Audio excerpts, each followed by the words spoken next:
കഴിഞ്ഞ ദിവസമാണ് BJPയുടെ കൗൺസിലറും BJPയുടെ തിരുവനന്തപുരം ജില്ലാ സെക്രട്ടറിയും ആയിരുന്ന തിരുവല്ലം അനിൽ അദ്ദേഹം ആത്മഹത്യ ചെയ്തു.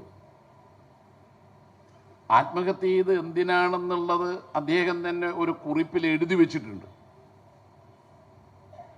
അദ്ദേഹം പ്രസിഡന്റായ BJPക്ക് ഭരണത്തിന് നേതൃത്വമുള്ള തിരുവനന്തപുരത്തെ ജില്ലാ ഫാം ടൂറിസം സൊസൈറ്റി, അതൊരു സഹകരണ സംഘമാണ്. അതിൽ വലിയ സാമ്പത്തിക ക്രമക്കേടാണ് നടന്നത്. 6 കോടി രൂപ നിക്ഷേപകരിൽ നിന്ന് വാങ്ങിയ തുക തിരിച്ചു കൊടുക്കാൻ കഴിയുന്നില്ല. അങ്ങനെ വന്നപ്പോൾ നിക്ഷേപകർ അതിൻ്റെ പ്രസിഡന്റ് കൂടിയായ അനിലിനെ സമീപിച്ചു തുടങ്ങി. ഈ പണം വാങ്ങിയത് തേച്ചും BJPക്കാരാണ്. ആ BJPക്കാർ പണം കൊടുത്തിരുന്നുവെങ്കിൽ അനിലിൻ്റെ ആത്മഹത്യ ഒഴിവാകുമായിരുന്നു. ഇന്ന് BJPയുടെ സംസ്ഥാന അധ്യക്ഷൻ അനിലിൻ്റെ അകാലത്തിൽ വിധവിയായ സഹധർമ്മിണിയെ കാണാൻ പോയി. അവർ പൊട്ടിത്തെറിച്ചു. രാജീവ് ചന്ദ്രശേഖരൻ്റെ മുഖത്ത് നോക്കിയിട്ട് അവർ പറഞ്ഞു, ഞാൻ അങ്ങയുടെ കാല് പിടിച്ചു പറഞ്ഞിരുന്നില്ലേ, എൻ്റെ ഭർത്താവ് കുറച്ച് നാളായി മാനസിക സമ്മർദ്ദത്തിലാണ്.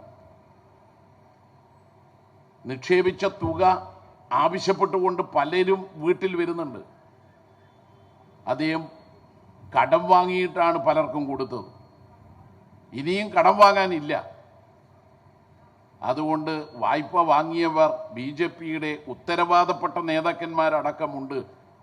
അവരോട് പറഞ്ഞ് ആ സംഖ്യ അടക്കാൻ നിങ്ങളടക്കം നേതൃത്വം കൊടുത്തുകൊണ്ട് ഒരു പരിശ്രമം നടത്തിയാൽ ആ പണം കിട്ടും. പക്ഷേ അങ്ങൊന്നും ചെയ്തില്ല.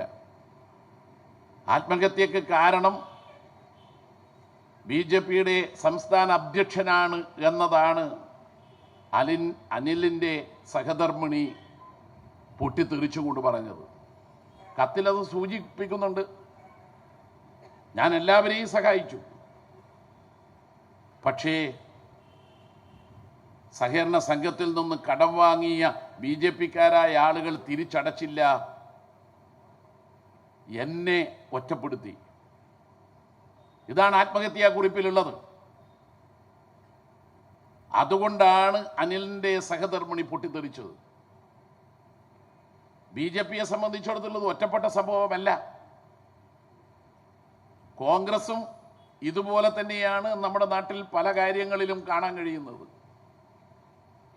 അതിന് അങ്ങാടിയിൽ തോറ്റപ്പോൾ അമ്മയുടെ മേക്കിട്ട് കയറുക എന്ന് പറയുന്നത് പോലെയാണ് ഇന്ന് മാധ്യമങ്ങളോട് BJP അധ്യക്ഷൻ പൊട്ടിത്തെറിച്ചത്. വീട്ടിൽ സഹധർമ്മിണിയിൽ നിന്ന്, അനിലിൻ്റെ സഹധർമ്മിണിയിൽ നിന്ന് ശക്തമായ വികാരത്തോടു കൂടിയുള്ള പ്രതികരണം കേൾക്കേണ്ടി വന്നപ്പോൾ പുറത്തിറങ്ങിയ മാധ്യമ സുഹൃത്തുക്കളോട് പൊട്ടിത്തെറിക്കുകയാണ്. അത് നമ്മുടെ നാട്ടിലെ വലതുപക്ഷ മാധ്യമങ്ങൾ മുഴുവൻ കൊടുത്തോ?